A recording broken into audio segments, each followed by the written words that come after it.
ஒரே ஒரு 5 லிட்டர் இதய மந்த்ரா கடல் எண்ணெய் பேக் ஒரு மாசம் முழுசுக்கும் அத்தனை சமையல முடிச்சு விடலாம். இதய மந்த்ரா.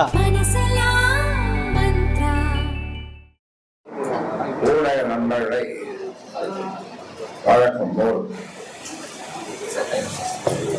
வியாழன் இது 37 வியாழக்கிழமை நாம் சந்தித்திருக்கிறோம்.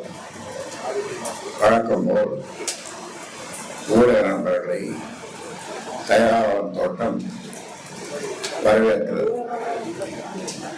அது மட்டுமல்ல, அத்தோட்டத்தில் வசிக்கும் நான் உங்களை பாசத்தோடு வரவேற்கிறேன். சென்னைக்கு போயிருந்தேன். பல்வெளி காலமாக காட்டுறதுக்கு எங்கோ போனாலும் ஊடக நண்பர்கள் துவத்துட்டாங்க. நல்லாவே இருந்தது. அன்பு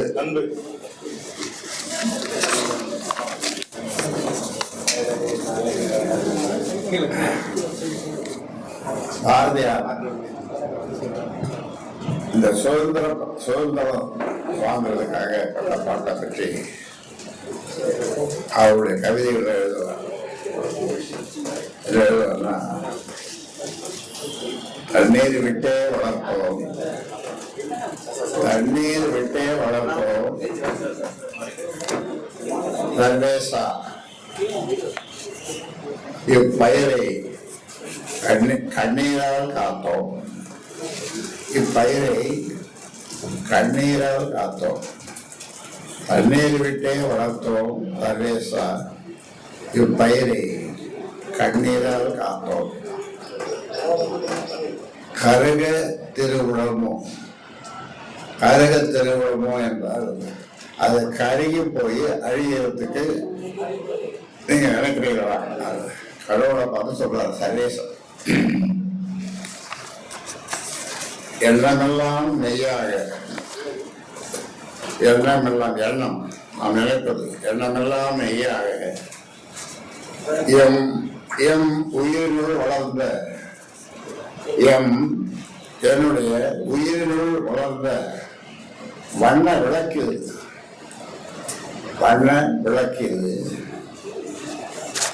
அந்த வடிய திருவுளமோ அது வடிஞ்சு போகிறதுக்கு ஆசைப்படுறீங்களா? திருவுளமோ அப்படி நடக்குமா அப்படின்னு உருக்கமா அந்த பாடல் போ நீங்கள்லாம் படிச்சிருப்பீங்க. பாரதியார் பாடல்.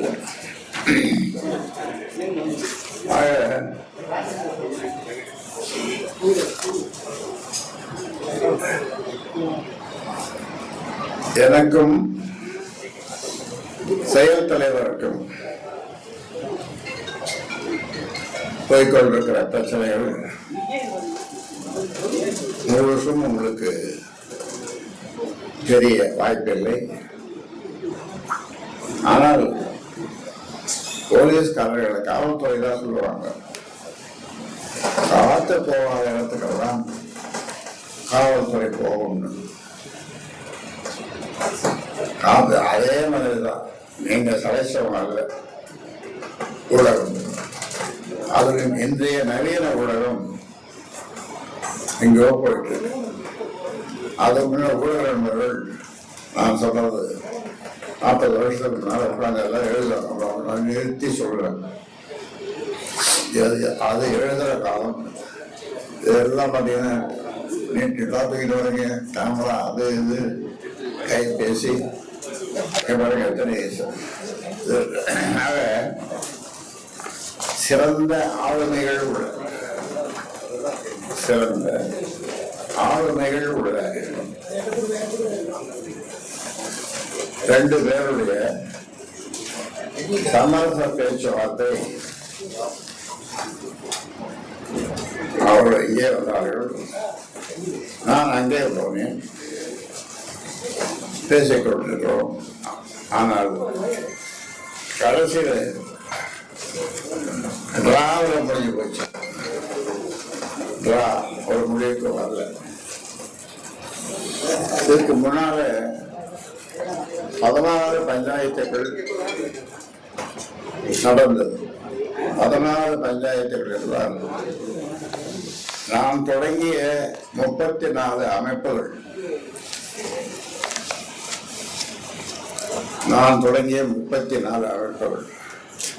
அந்த 34 அமைப்புகளிலே 1-2 பேரை 4 பேரை இறக்க பஞ்சாயத்து பண்ண வந்தாங்க. அழகா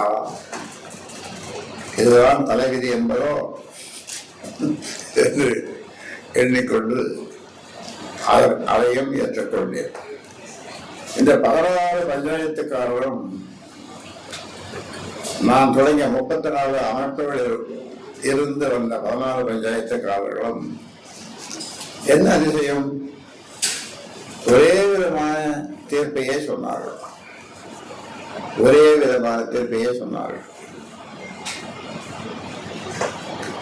நீங்க கேட்கணும் என்ன தீர்ப்பு இருக்கணும், என்ன தீர்ப்பு என்றால், நான் இங்கே இருந்து கொண்டு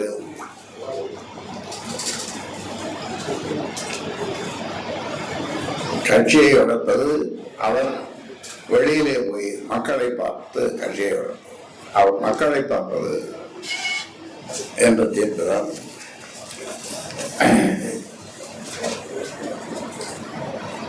பதினாலு பஞ்சாயத்துகளோடு நான் சொன்னேன், அதுவும் ஒரு பஞ்சாயத்து ஆகியது. அதில் வந்த ஒருவர், சார் இது ஒன்றும் பஞ்சாயத்து இல்லை, நான் பஞ்சாயத்து பேசுகிற ஆளும் கிடையாது அப்படின்னாரு. உண்மை, ஏதோ யாருக்கு நேரம் தெரியலையோ, இப்போ பஞ்சாயத்து போக வந்துட்டீங்க, எனக்கு பஞ்சாயத்து போக வந்துட்டீங்க அப்படின்னு நன்றாகவே இருந்தது அவர் சொன்னது. அந்த இருவர் யார் என்று உங்களுக்கு தெரியும், சொல்ல தேவையில்லை.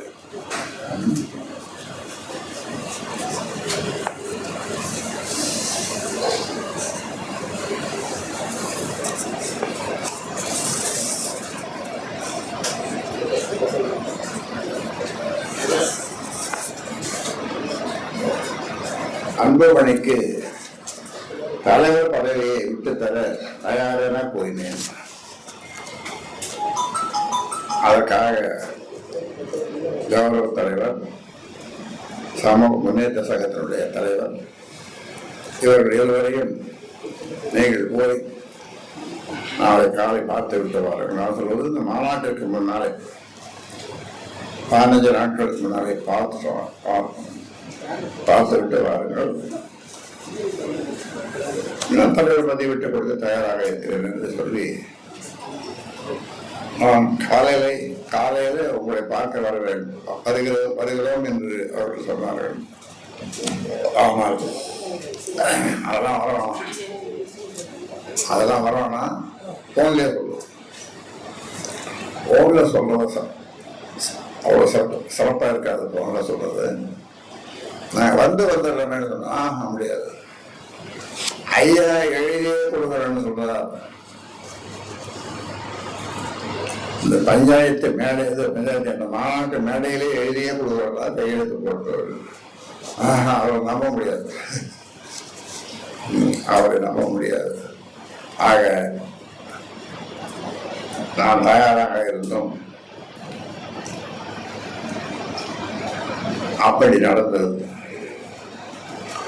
அப்புறம்தான் எனக்கு என்னுள் இருக்கின்ற இயற்கையான கோபம் கொஞ்சம் பொங்கி எழுந்து, நீயா நானா பார்த்துடுவோம் அப்படி என்று அந்த முடிவுக்கு வந்து இப்பொழுது உங்களை சந்தித்துக் கொண்டிருக்கிறோம்.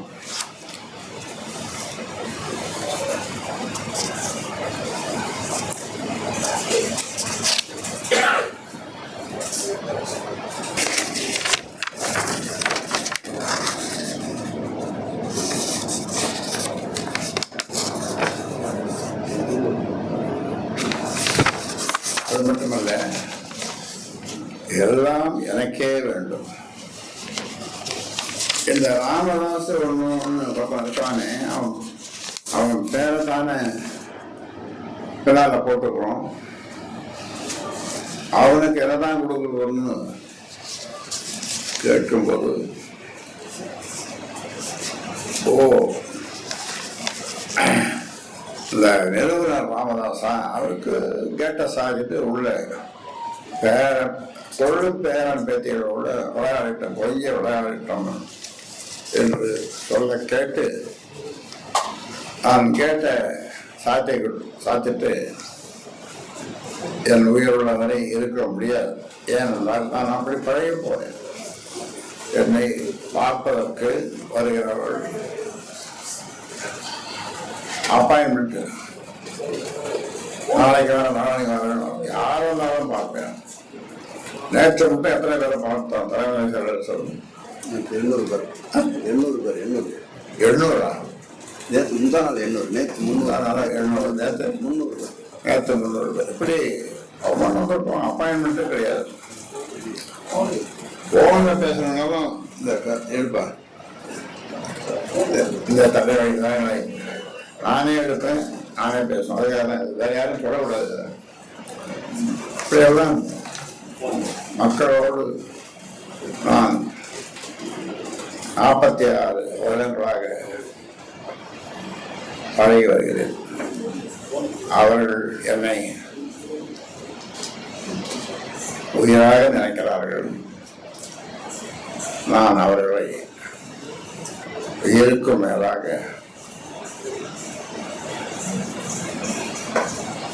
அவர்களை தெய்வங்களாக என்னுடைய பாட்டாளி சொந்தங்களை நான் நினைக்கிறேன். அவர்கள் என்னை குலதெய்வம் என்று நினைக்கிறார்கள், சொல்லுகிறார்கள். நான் அதற்கும் மேலே ஒருபடி போய் அவர்களை என்னுடைய வழிகாட்டிகளாக, தொண்டர்களாக அல்ல, வழிகாட்டிகளாக என்னோடு ஒன்றிணைந்த அந்த உயிர்களை நான் நேசிப்பதை வார்த்தையாலே சொல்ல முடியாது.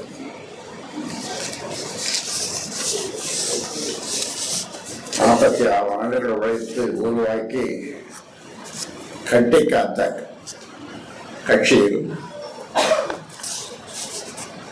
இன்னும் ஓரிரு ஆண்டுகள் தலைமையாக்க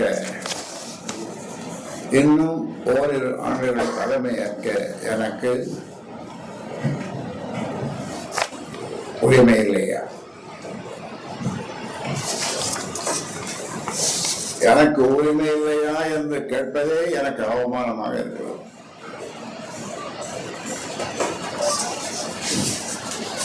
ஒவ்வொரு செங்கல்லாக பார்த்து கட்டிய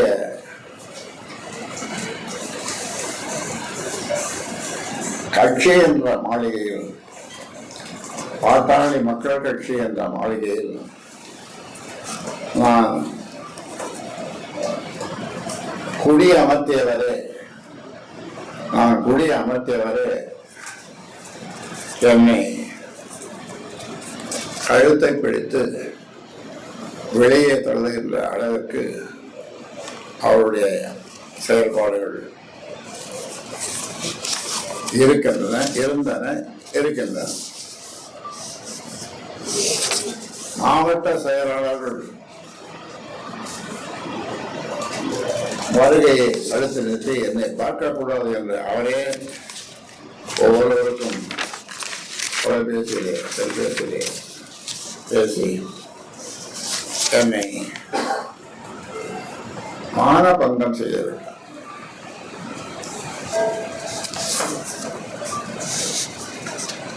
அன்று அமைதி காத்திருந்தால் அதிகாரம் தானாக அன்புமணிக்கு வந்திருக்கும். அன்று அமைதி காத்திருந்தால் அன்புமணிக்கு அதிகாரம் ஆளாக வந்தது. ஒவ்வொருவருக்கும் மாவட்ட செயலாளருக்கும் காலை 3 மணிக்கு அதிகாலை 3 மணி வரை தொலைபேசியில் பேசி போகாதே போகாதே சபைத்தவரி 8 பேர் வந்தாங்க. மீதி பேரெல்லாம் நிறுத்திட்டாங்க. என்ன நடக்குதுன்னு அவங்க புரியாம புதிராக நின்றுட்டாங்க. ஒத்து போயிருந்தால் மாவட்ட செயலாளர்கள் எதற்கு கொடுப்போம்? ஒரு பொய்யான தகவலை சொல்லி என்னை அடிப்படை உறுப்பினரிலிருந்து எடுக்க போகிறார், அதுக்கு உனக்கு சம்மதமா, அதனால நீ போவாது என்று மாவட்ட செயலர் அடிப்படை உறுப்பினரிலிருந்து அவரை எடுக்க வேண்டிய அவசியம் என்ன? ஒரு மூலம் செய்வானா, ஒரு முட்டாள் செய்வானா, ஒரு முண்டம் செய்வானா, ஒரு மூர்க்கம் செய்வானா? இந்த வேலையை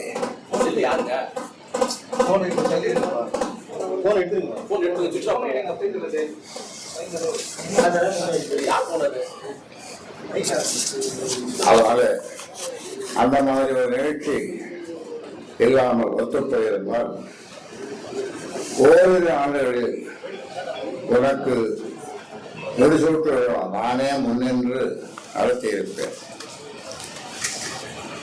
3 ஆண்டுகளுக்கு முன்னாலே முடிசூட்டு விழா நடந்தது. அப்பொழுதுதான் அவர் தலைவரானார். ஆனந்த கண்ணீர் விட்டேன். அப்பொழுது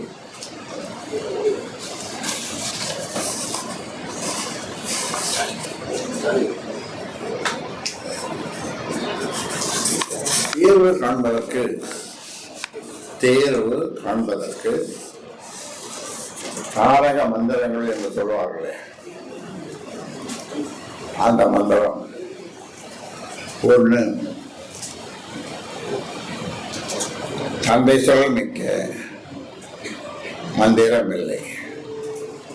இதை என்னுடைய அருமை நண்பர் பழகருப்பையா அருமையாக 2 பேட்டிகளிலே சொல்லியிருந்தார். உங்கள் மூலமாக எனக்கு தெரிந்தது. அவர்களோடு நான் தொலைபேசியிலே பேசினேன். தந்தை சொல் மிக்க மந்திரங்களிலே இது தெரியாம எவனும் மாதிரி சொல்லிட்டோம். அந்த காலத்துல இந்த காலத்துக்கு அது பொருளாது.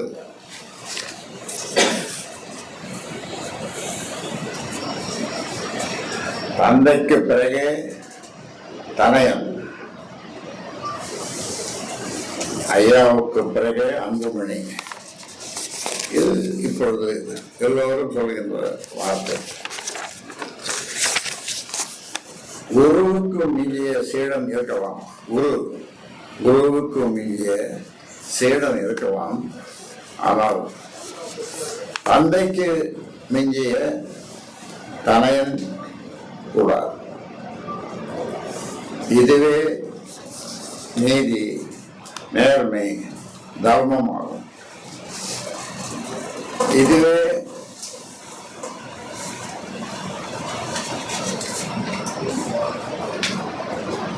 உலகியல் நேதியுமாகும். இதுவே சாஸ்திர சம்பிரதாயமும் ஆகும்.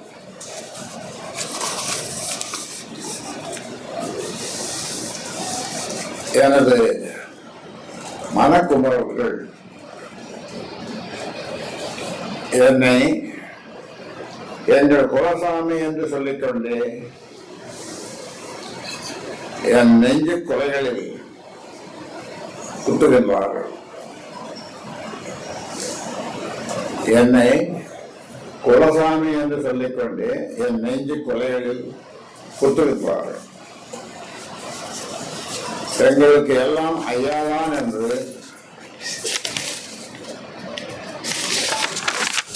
சொல்லிக்கொண்டு என்னை அதவ பாவத்தில் அவர்கள் நினைக்கிறார்கள். அனைத்தும் ஐயாதான் என்று சொல்லிக்கொண்டே என்னை அவமானப்படுத்துகிறார்கள். ஐயாவின் புகழை பெருமையை பேசுவதே எங்கள் நோக்கம் என்று சொல்லிக்கொண்டே சிறுமைப்படுத்துகிறார்கள்.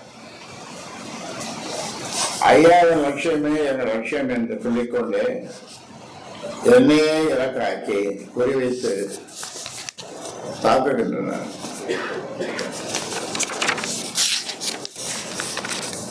இதையெல்லாம் நான் உருவாக்கிய சமூக ஊடக பிரிவும் வலைத்தளங்களின் மூலம் எனக்கு எதிராக செய்கின்றனர். என் கைவிரல் கொண்டே என் கல்லை குத்திக் கொண்டேன்.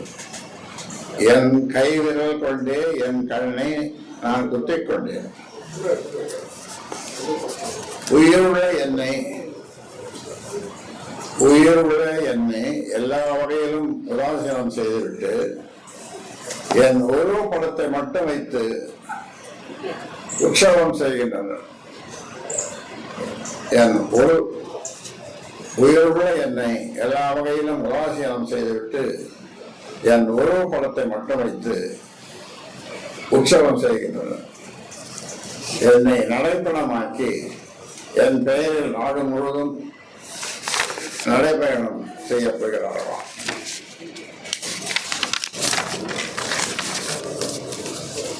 இதெல்லாமே நாடகம். அதில் ஒவ்வொருவரும் நடிகர்களை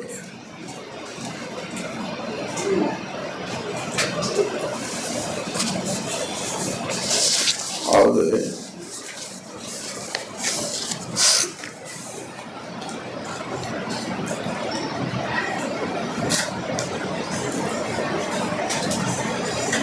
ஏழு வருஷத்துக்கு முன்னாலே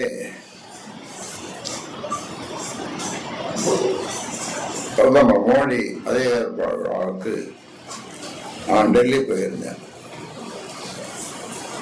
கௌரவ தலைவர் ஜி.கே. மணி, அன்புமணி, நாங்கள் 3 பேரும் அந்த விழாவுக்கு சென்றோம்.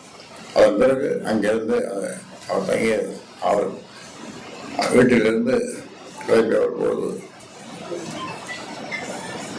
அதாவது 6-7 வருஷம் இருக்கும்,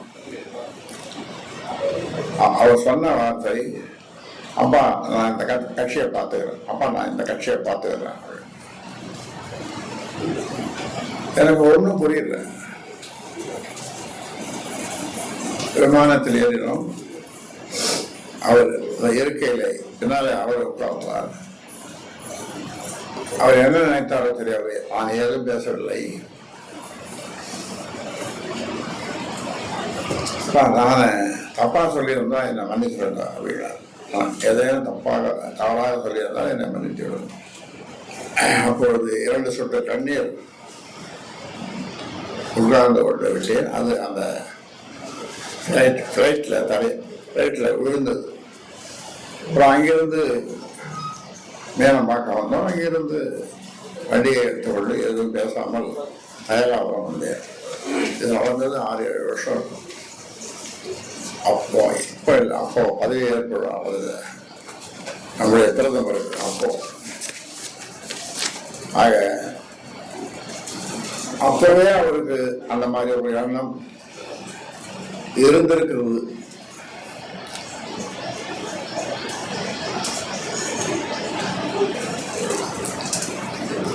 அதன் பிறகு அவர் எப்படி தலைவரானார் என்பதை உங்களுக்கு சிலருக்கு தெரியும், சிலருக்கு தெரியாது. ஒரு நாள் ஒரு மாசம் சங்கடமா இருந்தது. எங்கே யாரையும் பார்க்காத எங்கேயாவது ஒரு இடத்துல போய் 8 நாள் இருக்கலாம் என்று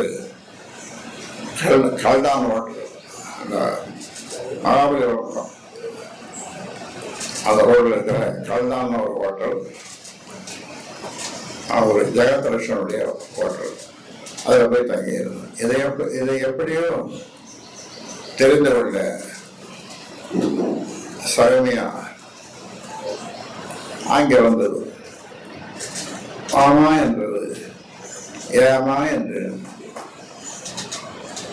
இன்றைக்கு புதன்கிழமை, அடுத்த புதன்கிழமை 4 நாளா இருக்கிறது.